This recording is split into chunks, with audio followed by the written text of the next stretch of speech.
just realized my door is open behind me, isn't it? You know why I noticed that? I can smell the candles that are in there. Let me close it.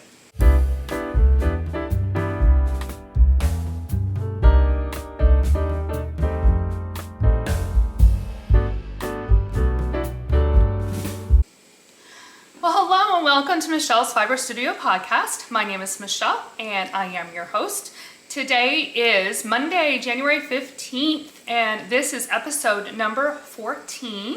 It is another hot and humid and sunny day. We've had many of those running here. Actually, probably could use a little bit of rain.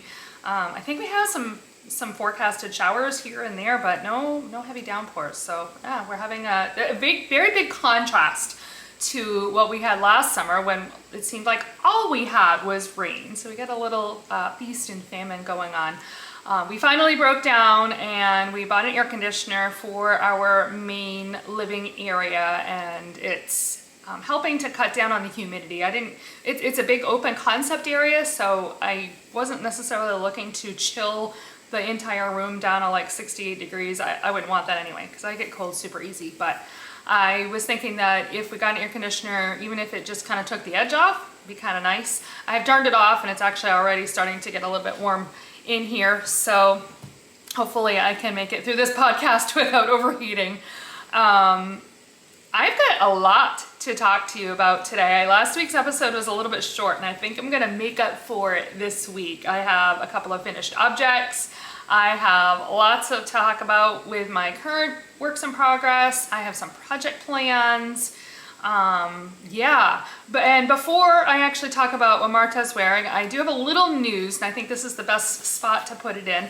I have put up on my channel a Learn to Knit series of videos. I have a video that talks about basic knitting supplies that you'll need, and then videos each on casting on the knit stitch and binding off. I assume that if you're watching this, well, maybe I shouldn't assume, but I'm guessing if you're watching this, that you already know how to knit, and so those videos may or may not be something that you really need to reference, but I did want to mention that they are there. I am looking to add to that video tutorial repertoire, as it were. I'm going to work on a purling video. Eventually, I'm looking to do some videos on increases and decreases and different ways to cast on and bind off and those kinds of things. We'll kind of add to that over time, but I did want to get a Learn to Knit video series out there. I've had several people actually ask me if that was something that I was going to do. So, all right, Marta is wearing the Stark Baking Mad Great British Baking Shawl #2 by Mary Annarella of Lyrical Knits. This was a mystery knit along, and it was the second one that Mary Annarella did on the Great British Baking Shawl or Great British Baking wavelength. I'm pretty sure I did both of them too. But this is one that she did in the fall of 2020. So I started it, looks like November 10th of 2020, and I actually finished it right before Christmas, December 18th. So I kept up pretty good, actually. I'm quite impressed, considering that was the fall and during the school year and all of that. I did buy a kit. The yarn came from Miss Babs. It's her Yummy 2-ply. And this was a kit of 4 skeins of yarn. There was 2 in the Gentle Rain, which is the green here, kind of the main color. And then 1 each of Bay Scallop and Black Salt. I think the Black Salt is the darker of the browns, and then the Bay Scallop is the lighter brown. It's just a long rectangular wrap, so the other end looks pretty much identical to this one. I love Mary Annarella's patterns, Lyrical Knits. I've knit a whole bunch of them, lots of her shawls, several of her sweaters. She is just a really great designer. Her patterns are very clear and concise. One that I would highly recommend, especially if you're tackling something like shawl knitting or sweater knitting for the first time. You can't go wrong with one of Mary's patterns. They're not difficult, but she has lots of information in them on any new stitches and videos. I'm pretty sure she has links to videos that will help you along, and her support is phenomenal too. So anyhow, that is my Stark Baking Mad, and with that, let's go ahead and get started.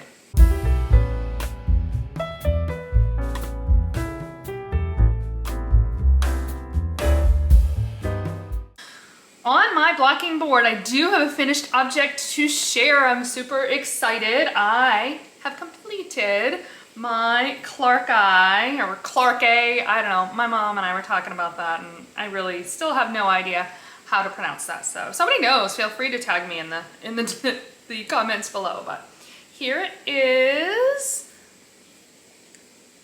And then I got the little ties here. Let me talk a little bit about it, and then I will pop it on for you guys so you can see it on me. The yarn, oh, first of all, it is by Marie Amelie Designs, and it was a free pattern. I've talked several times about my thoughts around this pattern. It was a little challenging, and I found a few other people in their notes on Ravelry also made some comments about the way the pattern was written. I felt like I had to do a lot more interpretation of what the designer was looking for than maybe I should have, but it was a free pattern. So there is that, but I wouldn't recommend it as a first pattern. I was able to figure out what I needed to do because I'm a very confident knitter. I've done many garments, so I really had a clear sense of kind of where I needed to be. A couple of times I even was just like, well, I'm not quite sure what she wants, but this is what I'm doing because this is how I want it to look. I think I got there in the end, but that was just my experience with this pattern, and it was a little bit challenging to just kind of figure out what I should be doing sometimes. But I'm really happy with the pattern, and I really like how it came out. It fits me really, really good. I finished it on, I think, Tuesday, and then blocked all the ends, or woven all the ends on Wednesday and blocked it. Took a couple of days to dry, and I actually haven't worn it yet because I wanted to make sure to show it off first before I wear it. Well, it's still looking really nice, right? So the yarn is yarn that I have had in my stash since February of 2008. It is deep, deep stash. So it is 100% bamboo by Southwest Trading Company, and the color is Azul. I think there's supposed to be an L there. I don't know for sure, but that's my guess. Again, it's 100% bamboo, and it's a DK weight. This is yarn I got, and then immediately, or pretty quickly, cast on a project way back then, and completed the project, and I just didn't like how it came out. I was trying to take two different patterns and mash them up. I had the bottom of one and the top of another, and I don't even remember at this point what I didn't like about the finished project. I just know I didn't, and I unraveled all of the yarn. And so this pattern came across my radar about a month ago. I got an email from my local yarn shop, and it was a sample that they had done of using this pattern, and they had a picture of it in their email. And as soon as I saw it, I'm like, oh my gosh, I love that pattern. I have to make that. And I immediately thought about this bamboo yarn. I'm like, that is going to be perfect.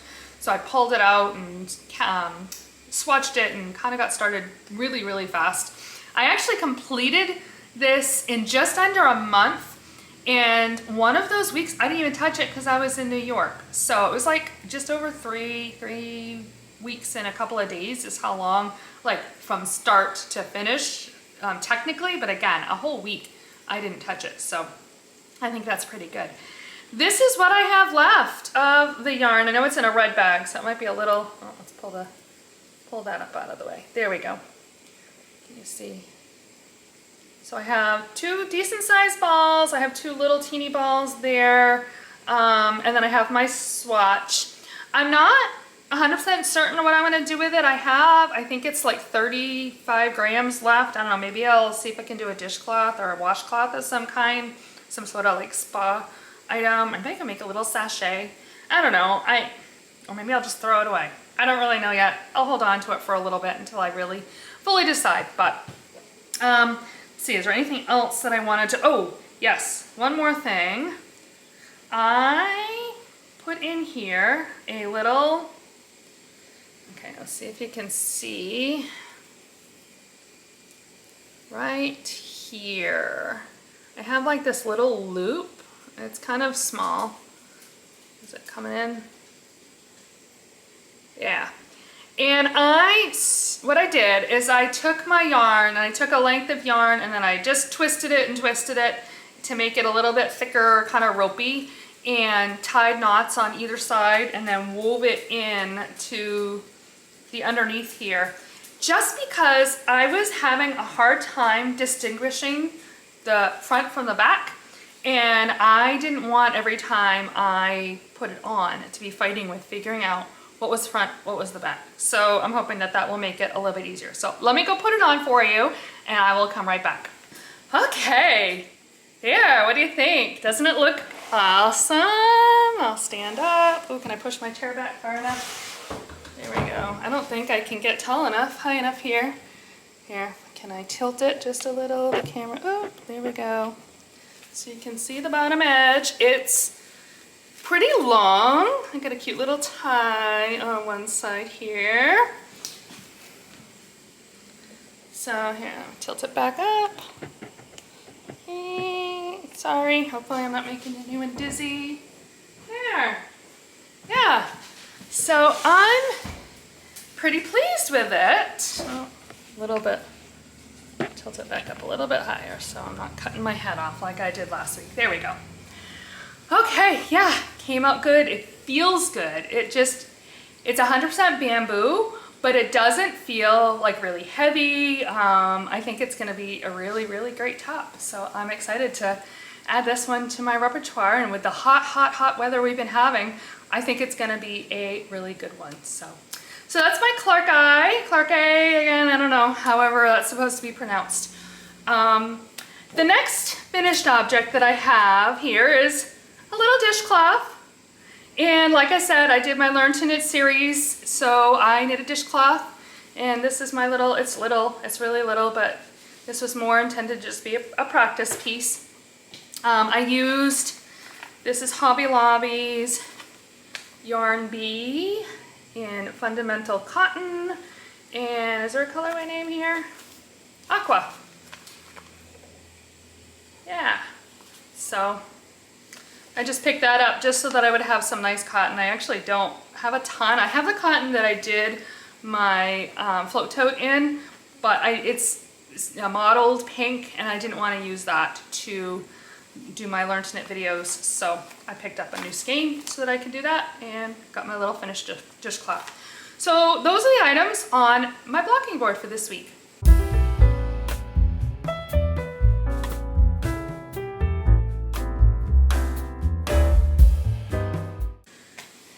In my project bag, let's jump to what I'm working on and what I currently have as active projects. I think we'll start with Ameyo. I got a lot to talk about Ameyo. Yeah, so let's see here. I got a lot done again this week. There is just something, I know I showed my project plans, my book with my project plans in it, and there's just something about committing those plans to paper, and not that they're hard and fast. It's just a thought, I guess. Certainly they're subject to change, and if I didn't follow the plan or didn't meet the goals, then the world wouldn't end. Like, it's fine. But there's just something about having it written down that is motivating and is really helpful, because I can see, especially when I have projects that I'm trying to get through, I can see exactly what needs to be done, and it just helps me to continue to move forward in that project. I just realized my door is open behind me, isn't it? You know why I noticed that? I can smell the candles that are in there. Let me close it. Must have happened when I moved my chair, didn't it? Yeah, I'm sure you guys all saw that. Okay, anyway, so all that to say, I am making a ton of progress. I am like, I didn't grab my notebook. I forgot to grab it. I am like more than a week, I think I'm like a week and a half ahead of where I wanted to be. But here it is. So you can see way down here is where I was at last week when I podcast. Now I am an extra day later because I normally podcast on Sundays, but I only did one one set of rows this week. So that's how much I got done. And I am actually prepared now. Hold the whole thing up. It's getting to be really big. I can't even see. There we go. I am actually really close, or actually not really close. I am at the point now where I am going to start the border on this. That is 20 rows and then the bind off. So yeah, I would like to think I'll have it done this week, especially since we go camping next week, and I'll talk more about that when I talk about my project plans, but it would be kind of cool to not have this done. If it's not done and I bring it with me, that's 100% fine, but I will definitely, if you recall, my goal was to finish this by the end of July. That is for sure gonna happen. So, what happened with my Ameyo this week? Well, I was knitting along very merrily when I got to the end of one of my main color right side rows and realized I didn't have enough stitches. I was off. And so I studied it for quite a while actually, and realized that on the main color row, the row before, so 4 rows back in essence, because remember you're knitting each row twice basically, because I knit it or work it with my main color, which is my fingering weight yarn, and then I do it again with the mohair, and you do the same thing on the back side. So at the beginning of the last set of 4 rows, I had missed 2 instructions basically.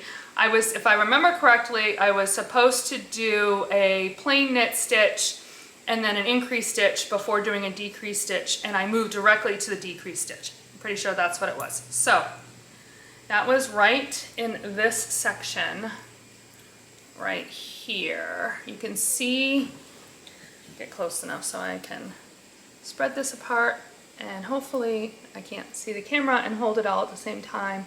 There we go.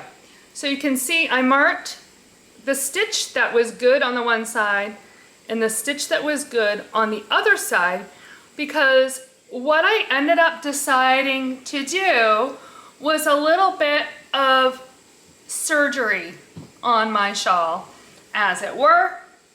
Oh, before I talk about that, I think what happened was, and the reason that I didn't pick up on it until the end of that row that I was on, was because the instructions said to knit or follow the pattern. It was like, I don't know, 18 or 20 stitches, and then just knit across until the last 18 stitches.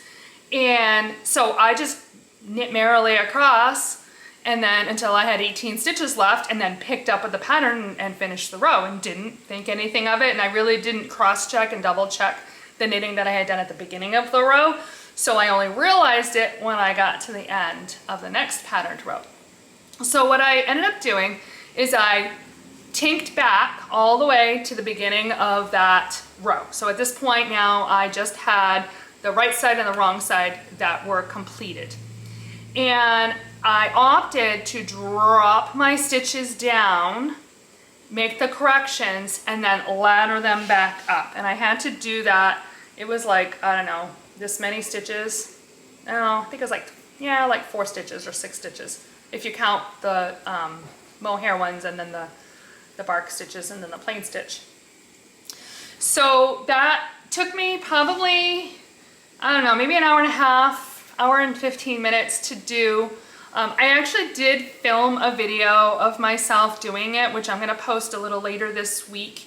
And unfortunately, when I was filming the video, I ended up pulling the work out of the camera a lot of times, and it was hard. I wasn't watching the screen, the camera, since I was trying to focus on making the corrections, but I was talking through it the whole time. And so it's about a 25-30 minute video, and I decided I'm gonna post it anyway.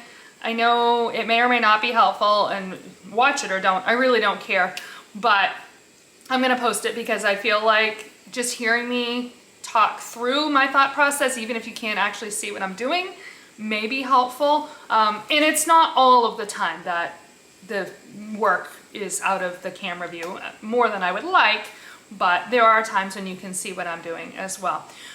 So I opted to drop my stitches rather than tinking back, because I would have had to have tinked back both wrong side rows and then both right side rows. And with the mohair, I decided that that would be at least as long as it took me, and it probably would have been at least as long or similar length time to rip all those rows out and then re-knit them to get me back to where I was, as it did to drop the stitches. And I felt like I would rather just work with this little section, and at least I would feel like I was making progress. And it was certainly a lot more interesting.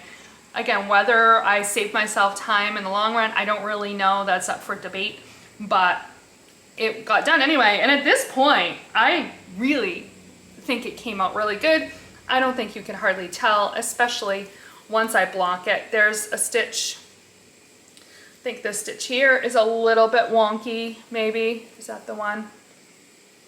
Yeah, this one here is a little bit wonky, but again, once I block it and it gets all, you know, blocked and stretched out, you're not gonna hardly be able to tell. So that's the excitement that I had with my Ameyo. I was a little frustrated and annoyed with myself, but it is what it is, right? Yeah, so I think that's about all that I have on this one. Oh, my yarn. Let's talk about that real quick. Only because I am finally getting close to finishing up. This is the mohair, Abigail lace mohair, I believe, and this is my Jimmy sock. Look, I've got hardly any of it left. So we're gonna be joining in those two skeins soon as I work on the border, but it's not gonna take a whole lot of those skeins. I'll have a bunch of this left over. I'm not sure what I'll do with it yet, but we will see. It'll go back in my stash for the time being, and so that's my Ameyo. We'll see where I land with this by the end of the week, huh? All right, next, let's talk about Islands in the Stream. This one also has made some really significant progress. Okay. Ooh, don't lose it here. All right, so, which is my, oh, here it is, this end.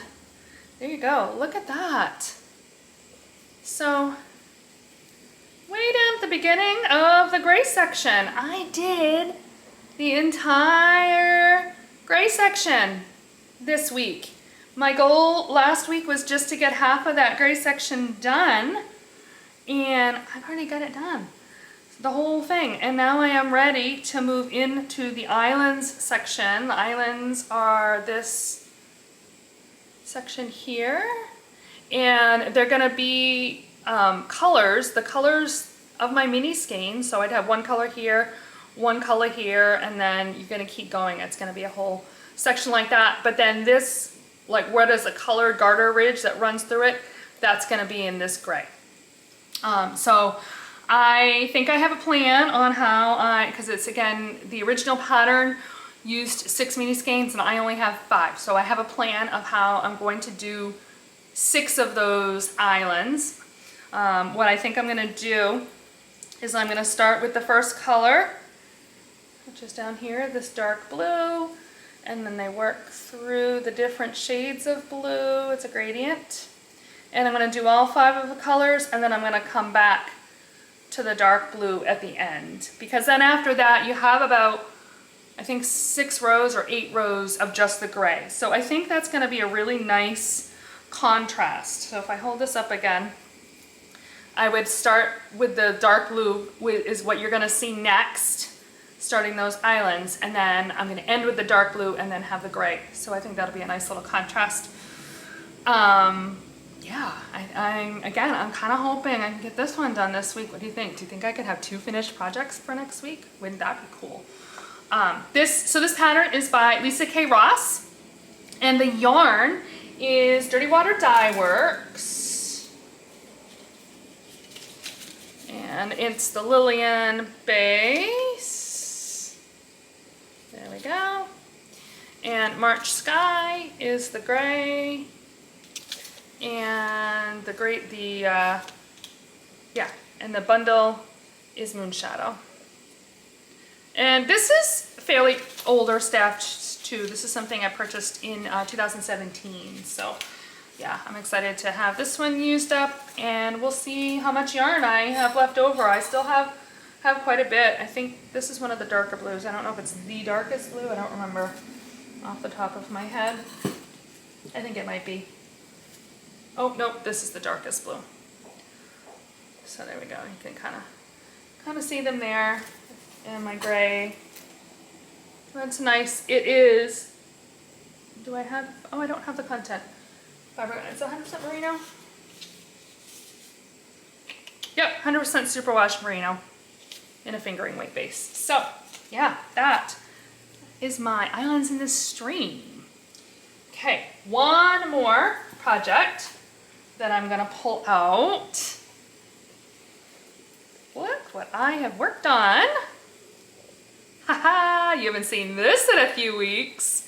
This is my Sweet Georgia Tough Love socks. These are the socks that I brought to Iowa with me at the end of May when I went there for Odyssey of the Mind.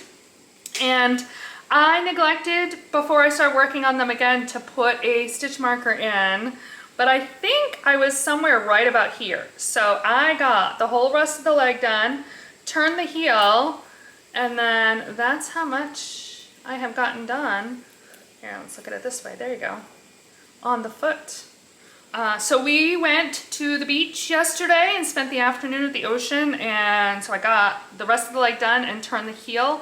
And then this morning I actually worked for a few hours and brought him with me. We had a death of a student, unfortunately, due to a medical condition, and so we were available as counseling staff.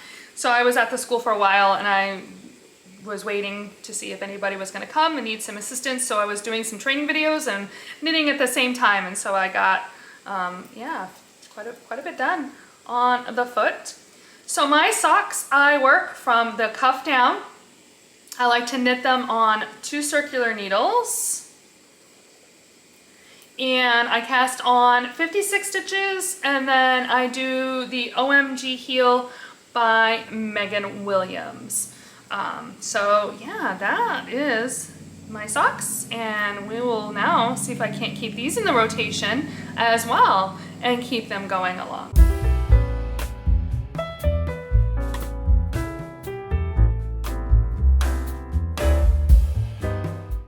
Okay, let's talk project dreams. So now that my Clarkei is done and my 2 shawls here are within spitting distance of being done, I'm really starting to percolate and think on some new projects. That's always fun, isn't it?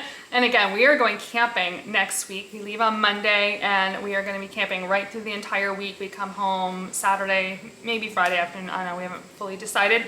But I need to have plenty of knitting with me, right? So here is what I'm thinking. I think I'm gonna start a new sweater, and I have this yarn here, if I can hold it.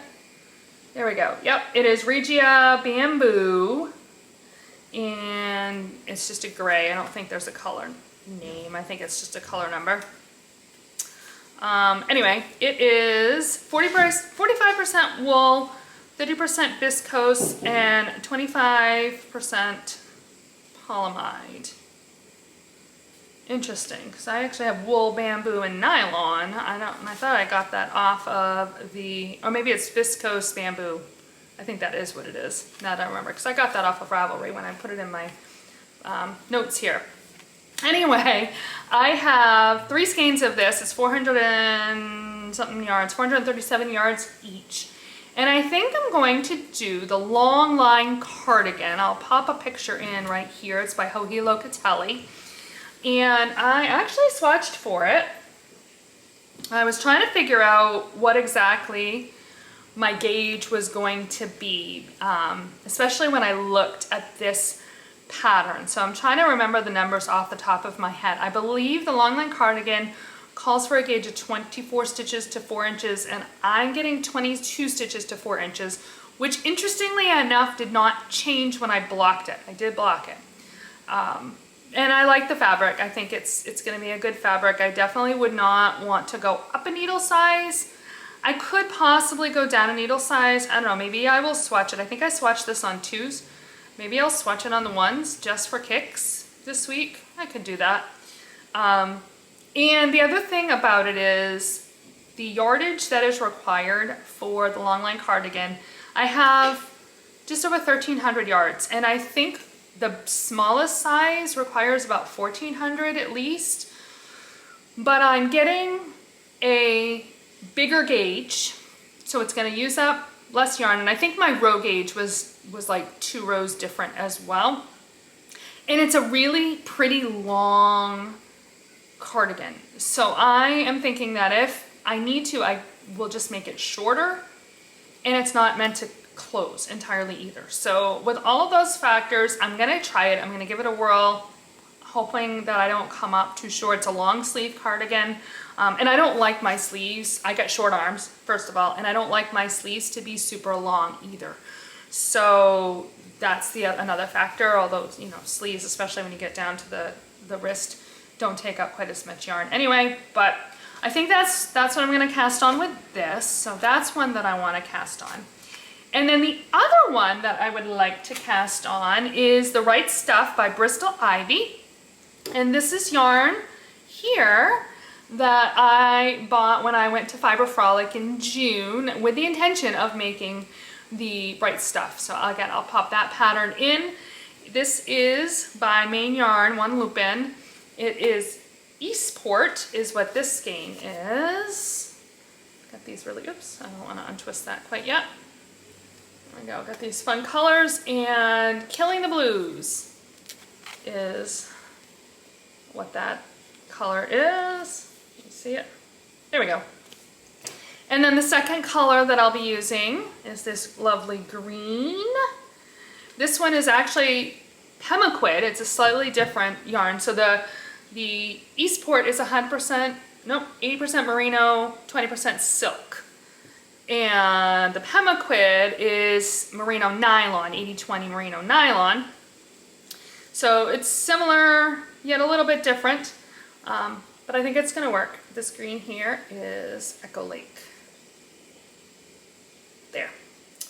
So that is the other thing. I'm gonna get these wound up, and I think I'm gonna prepare to get that cast on and bring that capping as well. I will probably bring my sock, and I might bring my boxy with me as well. Why not? So I can maybe get a little bit done on that. But those are my project plans. I had another skein of yarn that I pulled out for a pullover that I was also briefly flirting with casting on as well, but I think I've decided to hold off on that one, so I'm not even gonna talk about it in detail right now, and cast that on after I finish the Longline cardigan. So those are my project dreams.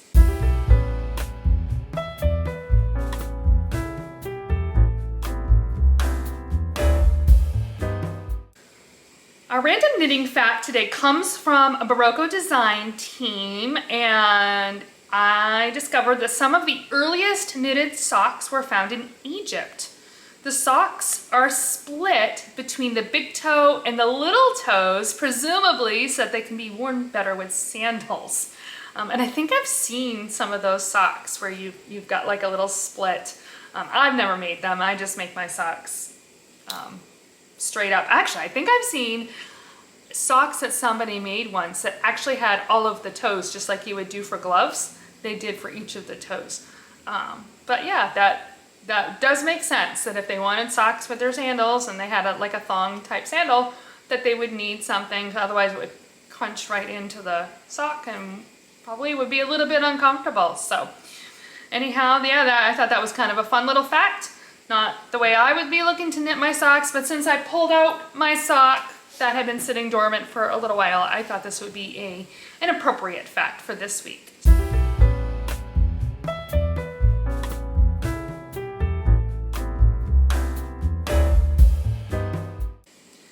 Day to day, I have a little bit to talk about this week in day to day. It was a decently busy week. At the beginning of the week, on Monday and Tuesday, I spent a couple of days with my mom. She rents a cottage every year out on the ocean, and I like to go and spend a day with her. Usually what we've done in the past is I've picked up my grandmother, which would be her mom, and bring her with me out to the cottage and we spend the day, and then my husband joins us for dinner, and then he returns to town with my grandmother, and I spend the night and spend another day with Mom the next day. So that's what we did. So I got a lot of knitting done on those days. It was just so beautiful. I think I have a couple of pictures that I can pop up here. I spent that Tuesday morning just drinking my coffee out on the it's like a deck that is just above the dock, and the water, the ocean was like glass. It was just so still and so quiet and so peaceful and beautiful. And drank my coffee and read my paper and then pulled my knitting out. We actually, Mom and I spent a couple of hours down on the deck there until the sun came around and kind of chased us away, because we didn't want to, not so much because it was too hot that day, because it actually wasn't. There was a wonderful breeze. It was very comfortable. We didn't want to get sunburned. So it was about lunchtime anyway, so we went in and ate lunch and then relocated onto the porch of the cottage, and I knit for the afternoon with her before heading back in town. But yeah, that was a really lovely couple of days. The cottage has changed hands now, so I'm not sure if that is something that she will continue to rent, but we have enjoyed it in the years that she has rented it in the meantime. What do you want, Tika? No, I'm busy. Go lay down. Go lay down. And then, let's see, that was Monday and Tuesday. Wednesday night, we celebrated another niece had a birthday. She turned 5, and we did it at one of our local hamburger stands, I guess. It's a hamburger stand with mini golf, and they actually have a range, not a whole golf course, but for hitting, or for not putting. What is it when you practice? Anyway. So we did the birthday party there, and like literally as we arrived, there had been forecast rain, and we were arriving and the skies opened up and it poured. It just dumped on us all, and so it was crazy. We were sitting there and we kind of waited it out in the car until the worst of the rain had stopped. And then got out. My brother actually ordered our food for us because he saw us sitting there waiting for the rain to slow down a little bit. But we were able to, there was a big tent that they have set up, which typically is so that it's a shaded area for people to sit. But that's where we had set up. So we at least were able to be where it wasn't super wet. And the picnic tables had stayed dry. Well, a couple of them, there were some holes, but we were able to find some dry tables. So that was fun. And had her birthday cake and sang to her and all that good stuff. And then on Thursday, I participated in an interview. We have an open social work position, and so I did that. And then the weekend was, Saturday was kind of busy. We had some errands to run. We were out a good part of the day. But then yesterday, on Sunday after church, my husband and I drove out to the ocean. We like to go to a beach that is in Ocean Park, which is part of Orchard Beach, and it's about a 50-minute drive or so from our house. That's our favorite.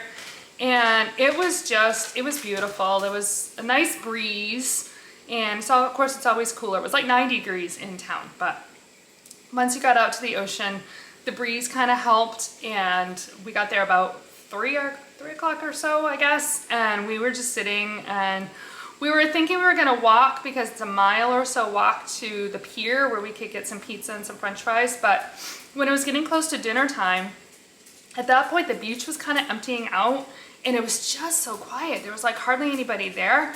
So we opted instead, there's a little sandwich shop that's right there. And so my husband went and got us some sandwiches, and we just sat right there and ate and spent we didn't leave I think until almost 7. We got some ice cream before we headed out of town or out of Ocean Park. So we were probably almost 4 hours, and it was just so lovely. Yeah, again, I think I probably have already popped up a picture, but had my Kindle and my knitting, as I got a lot done on the sock, and it was just a really nice way to spend the afternoon. So that, I think, pretty much covers me for this week. I thank you so much for joining me. I will have links below to all of the things that I have talked about. And if you have liked this video, please don't forget to give it a thumbs up, and please subscribe so that you will always know when I have posted new videos. You can find me on Ravelry and Instagram as Knittin' Michelle, KNITTINMICHELLE. Or you can certainly send me an email at michellesfiberstudio@gmail.com. Thanks a lot for watching, and happy knitting!